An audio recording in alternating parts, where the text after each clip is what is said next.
We're going to break this down all show long. We'll also get back into the Golden State Warriors. We've got a lot of good stuff for the pertains to the Giants because a lot of stuff is coming out of there saying they better win. And I got some, yeah, you're right. They better win considering what has happened with this team over the last week outside of the Blake Snell signing. But I look at the Padres and I'm saying the Giants got them. Why do you say that? Because I look at last year and the way they just crumbled, right? And they did get hot in September. They tried to make a late run, but it was too late. I do believe the clubhouse chemistry is a big thing. And Machado and Tatis Jr., for whatever reason, every single year, they always say it's all good, it's all good, it's all good. And it's something comes out of that camp saying, well, they're not all good. There's dysfunction inside that clubhouse, inside that dugout. So I look at the Giants already. I already think they have a better vibe. It's obvious that last season they didn't respond to Gabe Kapler as we got cheerleaders on the dugouts or whatnot. They got the dancing. Oh, they do it big in Korea. Bro, they do it huge. Oh, I love it out there. Ponte, he's ready to take a trip to Korea. Hey, let's go, baby. Let's go to Korea. Do it big out there. The smirk on his face. I'm not mad at that. That was priceless. I do want to go to Tokyo, by the way. I know it's not South Korea. I was going to say that's Japan. Yeah, I know. I do want to go to Tokyo, Japan. A lot of people are going out there. I am fascinated by both cultures. Yeah, me too. And I hear the sushi and the ramen is so much cheaper than it is in the Bay Area. Oh, yeah. A lot better. I do love me some ramen, though. I love me some sushi. I love me some ramen. I love both. What's your go-to? You like ahi of all of them? Oh, I go, what, sushi? Yeah. Oh, I go udi. I go California rolls. I go shrimp tempura rolls, you name it. And it just orders, and I'm like, yeah, I'm good. Yeah, see, I like the whatever is like the random stuff. Right. I'm all in. I'll try it. We'll get like 6 different rolls, get some miso soup or whatnot. But it's hamachi, obvious the Giants. The hamachi. Yeah, the hamachi's not bad. But the Giants, it's obvious they didn't respond to Gabe Kapler last season. Clearly. It's just whatever it was. Clearly, yeah. And I think Gabe's a nice guy. Gabe's always treated us well. Look, I don't know how much managing he actually did when Farhan gives him the lineup card. That's another thing. I just don't know. I don't know. But you know what? They didn't respond there was a disconnect there. Yes. And obviously, Bob Melvin, no matter what we think of him as a manager, whether he's top 5, top 10, elite, whatever the case may be, as the Dodgers wrapping up against the Padres 5-2, they get their first win of the season. Padres start 0-1. Bob Melvin is a professional. And you can already see that they already respect him a lot more. So I already believe the chemistry is already better just by the manager change. Yeah, I would agree that the vibes are definitely better.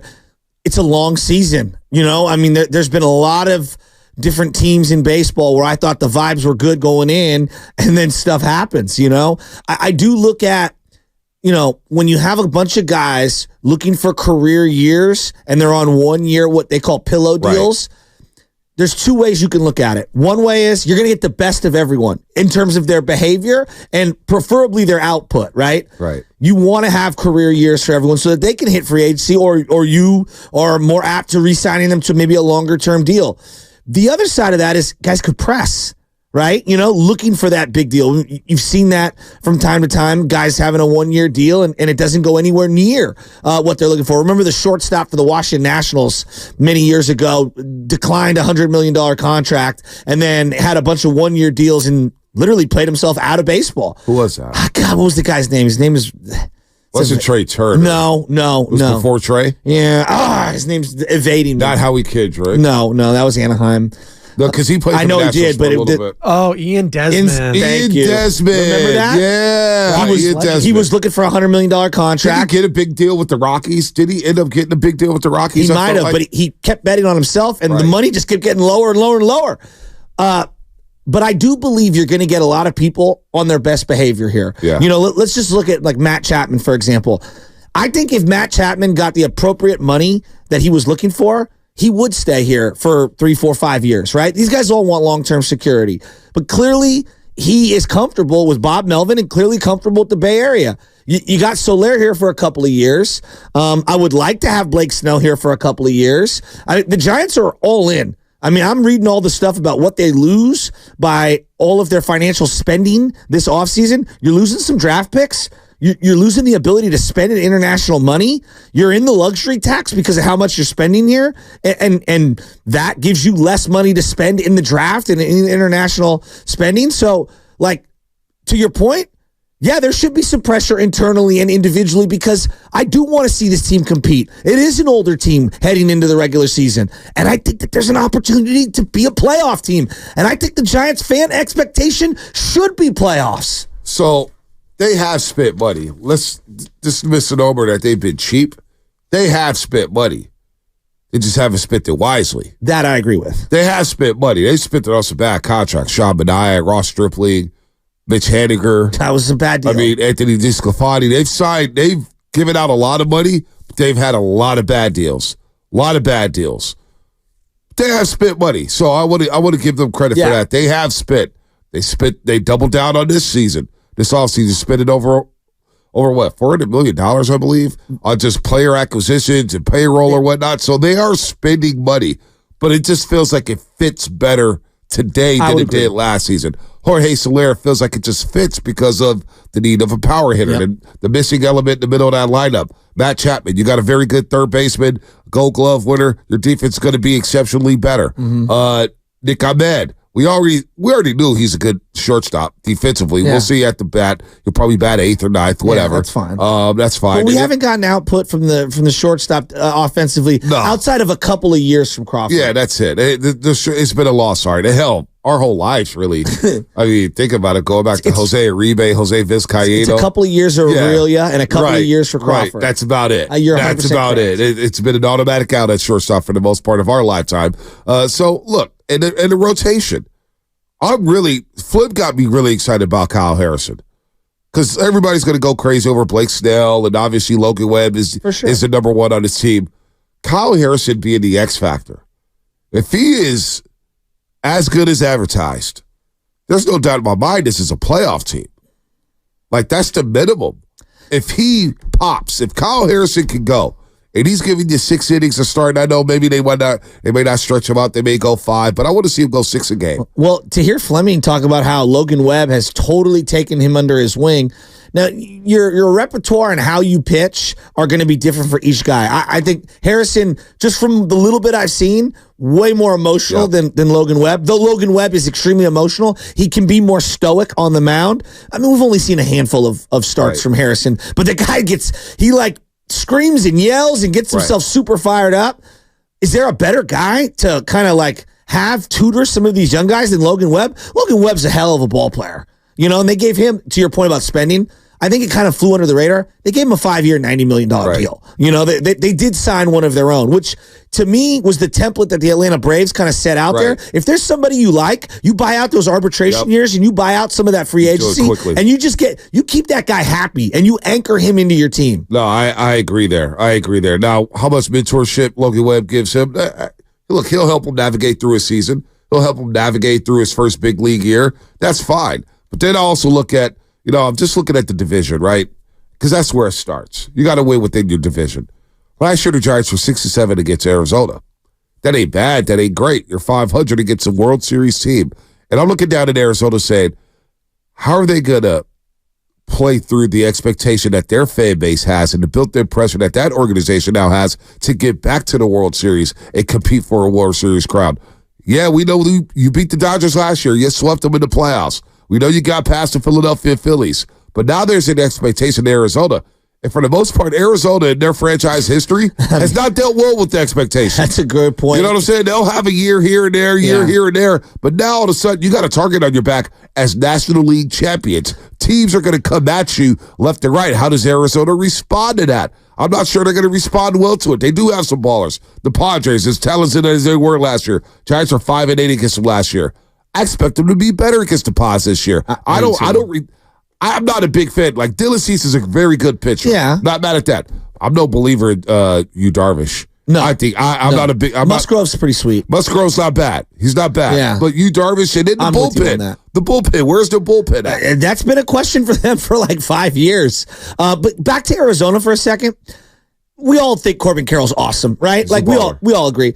Well, there's a lot of young guys that have great first years. Julio Rodriguez comes to mind.